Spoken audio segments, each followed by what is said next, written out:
हाय दोस्तों, इस GCP safety YouTube channel में आप लोगों का स्वागत है।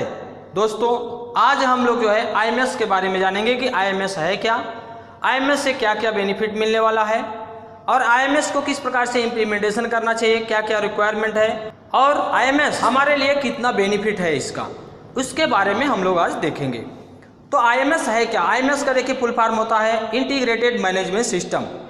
तो इंटीग्रेटेड मैनेजमेंट सिस्टम है क्या? IMS is an integrated management system combine all aspects of an organization systems and process into one complete smart framework systems.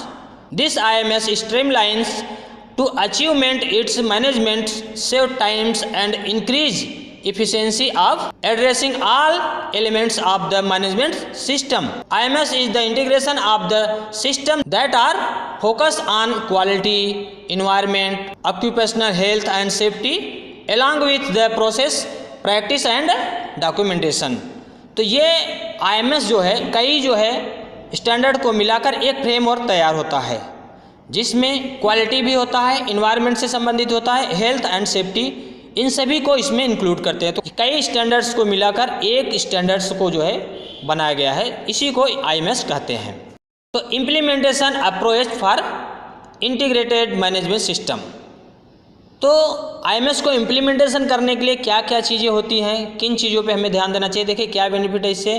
There are 3 standards of ISO 9001, ISO 14001 and ISO 45001 have a common underlying principles, continual improvement based on plan, do, check and act. The EHSMS management system approach applied in these documents is found on the concept of the plan, do, check and act, जिसे हम लोग जो है PDCA भी कहते हैं। तो the PDCA concept is an iterative process used by organization to achieve continual improvements. It can be applied to a management system and to each of its individual elements as follows. तो जो ये PDCA है यह जो है एक ऐसा management, एक ऐसा स्ट्रक्चर प्रोवाइड करता है जिसको अगर कोई भी कंपनी अगर इसको फॉलो करती है, सही ढंग से इसको प्रिपेयर करती है तो हर अचीव को अपने हर टारगेट को अचीव कर सकती है। उसमें प्लान जैसे है, प्लान क्या है? Determining and address EHSMS risk, EHSMS opportunity and other risk and other opportunity. Establish EHSMS objective and process necessary to deliver result in accordance with the organization EHSMS policy. तो ये plan जो है company, कोई भी company है, कोई भी organisation है, तो वो रिस्क असेसमेंट और उसके रिस्क के क्या अपॉर्चुनिटी उससे मिलने वाली है और उसका क्या ऑब्जेक्टिव है, वो क्या पॉलिसी है, ये सब इंक्लूड हो जाता है। वो पॉलिसी में अपने आइडेंटिफाई करती है कि हमको जो है किस प्रकार से आईएमएस को इम्प्लीमेंटेशन करना है, क्या क्या चीज़ें हमारी हैं और क्या क्या हमारे ऑब्जेक्टिव हैं जो साइट पर जो है हमको इम्प्लीमेंटेशन करना है। एक प्लान बनाया जाता है। डू क्या है? Implementation the process as plan. IMS के हिसाब से जो प्लान बनाया जाता है उसको जो है साइट पर किस प्रकार से इम्प्लीमेंट हो रहा है कि नहीं, किस प्रकार से इम्प्लीमेंटेशन करना है उसको भी देखना है। इसके बाद आता है check, monitor and measure activities and process with regards of the EHSMS policy and EHSMS objective and report to result. तो जो हमने प्लान बनाया है और इम्प्लीमेंटेशन किया, अब हमको उसको मॉनिटरिंग करना है, उसको चेक करना है कि वो सही ढंग से इम्प्लीमेंटेशन है कि नहीं, जो हमारे ऑब्जेक्टिव्स हैं वो अचीव हो रहा है कि नहीं, उसको हमको चेक करना है। किसके माध्यम से? ऑडिट के माध्यम से। तो ये जो है हमारा चेक पॉइंट था। अब एक्ट क्या है? Take action and continual improvement the EHSMS performance to achieve the intended outcome. This documents incorporated the PDCA concept into a new framework.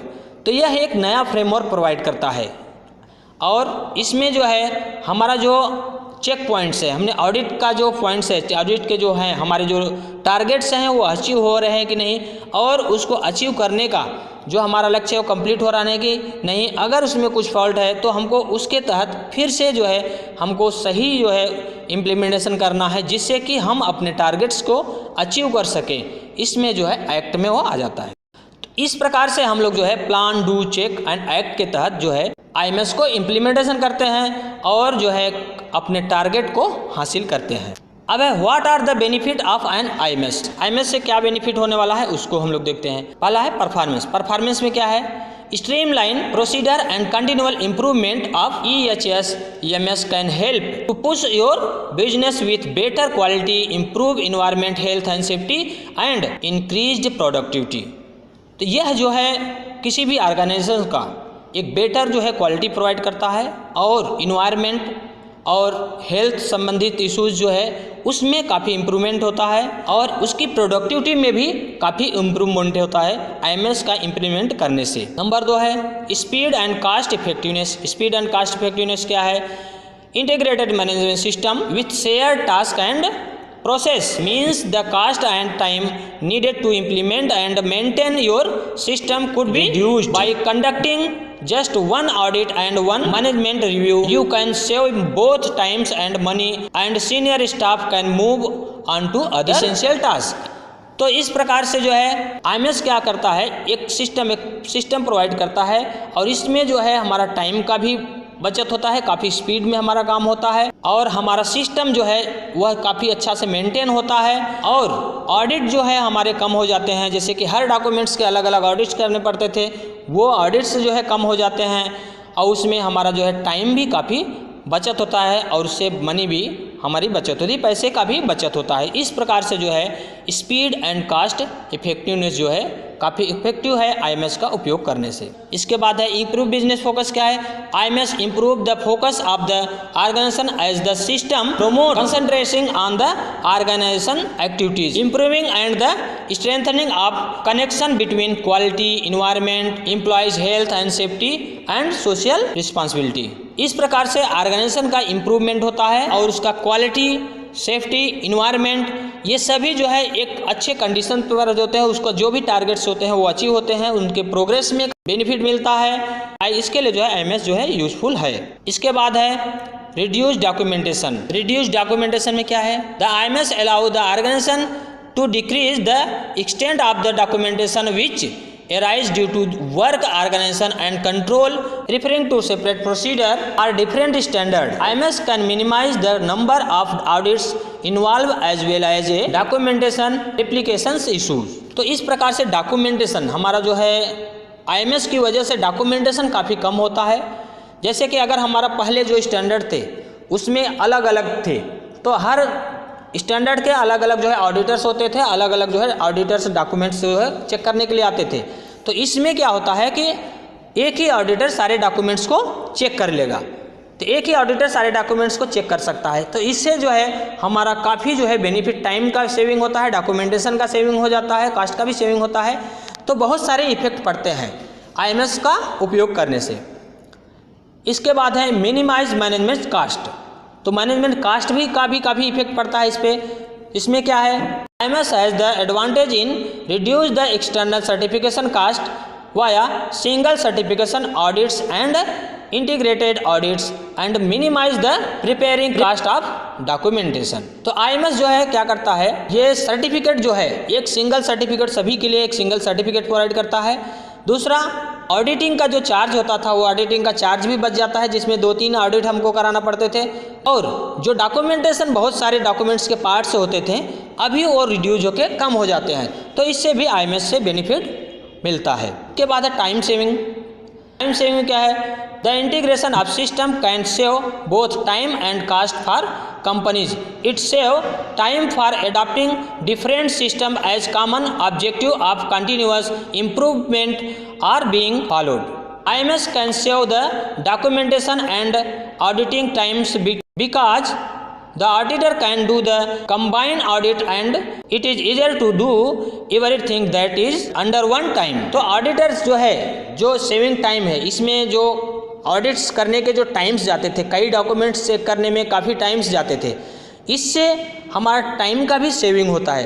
दूसरा, डॉक्यूमेंट्स बनाने में हर स्टैंडर्ड्स के अलग अलग डॉक्यूमेंट्स बनाने पड़ते थे, तो उसमें भी काफ़ी टाइम वेस्ट होता था, तो वो भी हमारा सेविंग होता है। तो इससे एक अच्छा प्लेटफॉर्म मिलता है, इसमें हमारा टाइम भी सेव होता है। इसके बाद है improve customer satisfaction. Improve customer satisfaction में क्या है, there are a series of standard related to QEHSMS management in which is one of the elements of IMS that is directed toward assessing and improving customer satisfaction. It provided guidance for planning, development, implementing, maintaining and improving process to increase customer satisfaction. तो इस प्रकार से जो है quality, environment, health, safety management system का एक जो है अच्छा डेवलपमेंट होता है, अच्छा इम्प्लीमेंटेशन साइड पे होता है और इससे क्या होता है, कस्टमर्स जो होते हैं उनका जो है सेटिस्फेक्शन मिलता है और गाइडेंस मिलता है, एक अच्छा इम्प्लीमेंटेशन साइड पे होता है और जो भी टारगेट्स होते हैं वो सही तरीके से अचीव होते हैं, इससे कस्टमर सेटिस्फेक्शन मिलता है। इसमें देखिए कई चीज़ें होती हैं, जैसे कि QMS है, क्वालिटी मैनेजमेंट सिस्टम है, आपका EMS है, इन्वायरमेंट मैनेजमेंट सिस्टम है, आपका SMS है, सेफ्टी मैनेजमेंट सिस्टम है, या इसको OHS बोल सकते हैं, occupational health safety management system है, ENMS है, एनर्जी मैनेजमेंट सिस्टम है, FSMS है, फूड सेफ्टी मैनेजमेंट सिस्टम है, ISMS है, इंफॉर्मेशन सिक्योरिटी मैनेजमेंट सिस्टम है, ETC आज जो है ऐसे बहुत सारे स्टैंडर्ड हैं जिनको मिलाकर जो है एक सर्टिफिकेशन किया जाता है IMS के अंतर्गत। तो इस प्रकार से जिस कंपनी का जो है जो भी रिक्वायरमेंट होते हैं उसके हिसाब से जो है वह सर्टिफिकेशन ले सकती है। एक सर्टिफिकेशन कई स्टैंडर्ड्स को जो है फॉलो करके ले सकती है, उसका टाइम भी सेव होता है और खर्च भी कम लगता है और साइट पर अच्छा इम्प्लीमेंटेशन भी होता है। तो इस प्रकार से जो है IMS का बेनिफिट है। तो थैंक यू दोस्तों फॉर वॉचिंग दिस वीडियो।